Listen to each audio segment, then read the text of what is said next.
Hi viewers, welcome to கைத்தொழில் போட்டுருவோம். இன்றைக்கி வந்து நம்ம பார்க்க போகிறது தைப்பொங்கலுக்கு கேந்திரா எப்படி வைக்கிறது அப்படிங்கிறத தான் பார்க்க போகிறோம். அதுக்கு வேண்டிய பொருட்கள்லாம் என்னென்னு பார்க்கலாம். வாங்க வீடியோக்குள்ளே போகலாம். வந்து 21 காய் வந்து நான் போட்டிருக்கிறேன். கிழங்கு வகைகளும் வந்து சேப்பங்கிழங்கு, வாழைக்காய், உருளைக்கிழங்கு, அந்த கிழங்கு வகைகளும் போட்டிருக்கேன். சக்கரவள்ளி கிழங்கு, அப்புறம் முட்டைக்கோசு, கத்திரிக்காய், கேரட்டு, முள்ளங்கி, பீன்ஸு, வெங்காயம், தக்காளி, வெள்ளை பூசணிக்காய், மஞ்சள் பூசணிக்காய், கீரை கொஞ்சம் எல்லாமே வந்து நான் வந்து இதில் போட்டிருக்கிறேன். அப்புறம் பார்த்திங்கன்னா மொச்சக்காய், பச்சை பட்டாணி இதில் வந்து ஊற வச்சுட்டேன் முதல் நாளே. ஒரு கைப்பிடி அளவு வந்து ஒரு உருண்டை எலுமிச்சை அளவு புளி வந்து ஊற வச்சுக்கோங்க. இப்போ வந்து நான் அரிஞ்சு வச்சுற காய் எல்லாத்தையுமே வந்து நான் வந்து இப்போ குக்கரில் வந்து வேக வைக்க போகிறேன். பருப்பு பார்த்திங்கன்னா துவரம்பருப்பு, கொஞ்சம் கடலப்பருப்பு, பாசிப்பருப்பு, அது கூட மஞ்சத்தூள், மிளகாத்தூள், நான் சாம்பார் தூள் வந்து இந்த ரெடிமேடு சாம்பார் தூள் வந்து 2 ஸ்பூன் போட்டிருக்கிறேன்.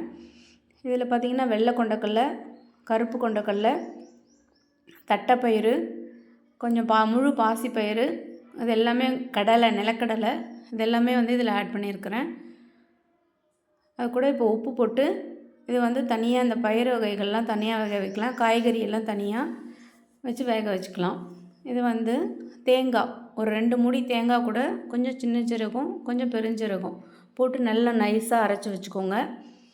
புளி வந்து ஒரு எலுமிச்சைப்பழ அளவு வந்து அதை வந்து நல்லா கரைச்சி தண்ணி எடுத்துக்கோங்க. குக்கரில் வந்து இப்போ எல்லாத்தையும் வேக வச்சாச்சு. பருப்பு, அது கூட வந்து பயிறு வகை எல்லாம் போட்டாச்சு, காய்கறி எல்லாமே ஆட் பண்ணியாச்சு. இந்த மாதிரி பண்ணிங்கன்னா சூப்பராக இருக்கும் கேந்திரா. ஒரு தடவை வந்து நீங்கள் இந்த மாதிரி பண்ணி பாருங்கள் பொங்கலுக்கு. இது வந்து நம்ம வச்சுருந்த தேங்காய், சின்ன சீரகம், பெருஞ்சீரகம் அதை வந்து நைஸாக அரைச்சாச்சு. அதையும் ஃபுல்லாக அது கூட ஆட் பண்ணிக்கலாம்.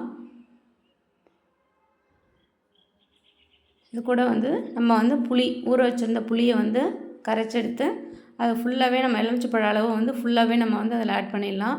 அது கரெக்டாக இருக்கும் டேஸ்ட்டு. தேவையான அளவு வந்து உப்பு போட்டுக்கோங்க.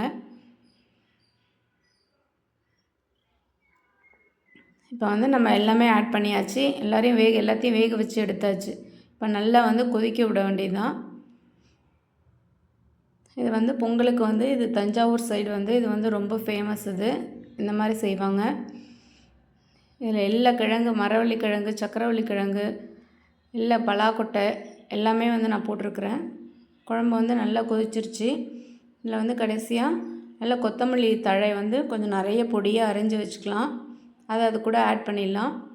ஆட் பண்ணிவிட்டு அதை வந்து நான் தாளித்து கொட்டியாச்சு. இப்போ ரெடி ஆகிடுச்சு. நீங்களும் இந்த மாதிரி செஞ்சு பாருங்கள். இது 2 நாள் 3 நாளைக்கு வந்து நல்லா சுட வச்சு சாப்பிட்டா ரொம்ப டேஸ்ட்டாக இருக்கும். நீங்கள் இந்த மாதிரி இந்த தடவை பண்ணி பாருங்கள். தேங்க்யூ. ஹாப்பி பொங்கல்.